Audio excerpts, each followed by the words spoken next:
पुण्यातून धक्कादायक बातमी समोर आली। मोबाईल ॲपचा वापर करून भक्तांच्या खासगी क्षणांवर नजर ठेवणारा आणि त्यांच्यासोबत अश्लील चाळे केल्याचा आरोप असलेल्या प्रसाद उर्फ दादा भीमराव तामदार या हायटेक भोंदूबाबाच्या पोलीस कोठडीत शिवाजीनगर न्यायालयानं 4 जुलैपर्यंत वाढ केली आहे। मंगळवारी बाबाची पोलीस कोठडी संपल्यानंतर त्याला न्यायालयात हजर करण्यात आलं होतं।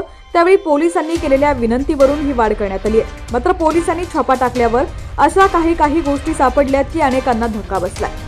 बातमी सविस्तर पाहूयात। त्याआधी तुम्ही जर HPN मराठी न्यूज चॅनल पहिल्यांदाच पाहत असाल आणि अजूनही चॅनलला सबस्क्राइब केलेलं नसेल तर नक्की सबस्क्राइब करा, जेणेकरून आमचे अपडेट्स लवकरात लवकर तुमच्यापर्यंत पोहोचतील। हीच बातमी तुम्ही फेसबुकवरती पाहत असाल तर आमच्या HPN मराठी न्यूज या फेसबुक पेजला देखील नक्की फॉलो करा। इथं देखील आमचे अपडेट्स लवकरात लवकर तुमच्यापर्यंत पोहोचतील। तर पुण्यातील एका भोंदूबाबा विरोधात फसवणुकीच्या आणखी 7 नवीन तक्रारी दाखल झाल्यात। या वाढलेल्या तक्रारींमुळे तपास अधिकाऱ्यांनी न्यायालयात त्याची पोलीस कोठडी वाढवण्याची मागणी केली होती, ती मान्य करण्यात आली आहे। आतापर्यंतच्या तपासात पोलिसांनी या भोंदूबाबाकडून अनेक महत्त्वाचे पुरावे जप्त केलेत। त्यात 6 pen drive, 3 mobile phone, 1 digital pad, 4 memory card आणि निद्रानाशावरील गोळ्यांचे पाकिट यांचा समावेश आहे।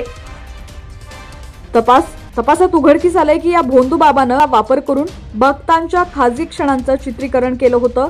हे चित्रीकरण तो कशासाठी वापरत होता याचा तपास सुरू आहे। त्यानं आणखी अनेक भक्तांची फसवणूक केली असल्याची शक्यताही पोलिसांनी नाकारलेली नाहीये।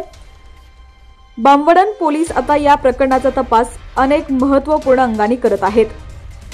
फसवणूक करून मिळवलेल्या पैशातून या बाबानं कुठे मालमत्ता खरेदी केलेली आहे का याचा शोध घेतला जातोय।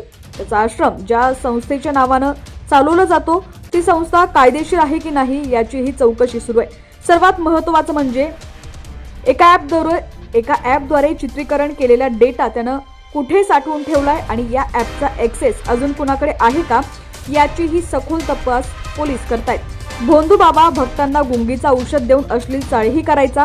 एखाद्यानं विरोध केल्यास भोंदूबाबा एका कागदावर तारीख लिहून त्या दिवशी भक्ताचा मृत्यू होईल अशी भीती घालायचा, अशी धक्कादायक बाब उघडकीस आलेली आहे।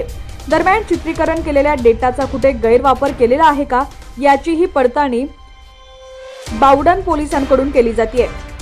या हायटेक भोंदूबाबाच्या प्रकरणामुळे समाजात खळबळ उडालेली असून सायबर गुन्हे आणि भोंदूगिरीचे नवीन स्वरूप या निमित्तानं समोर आलेलं आहे।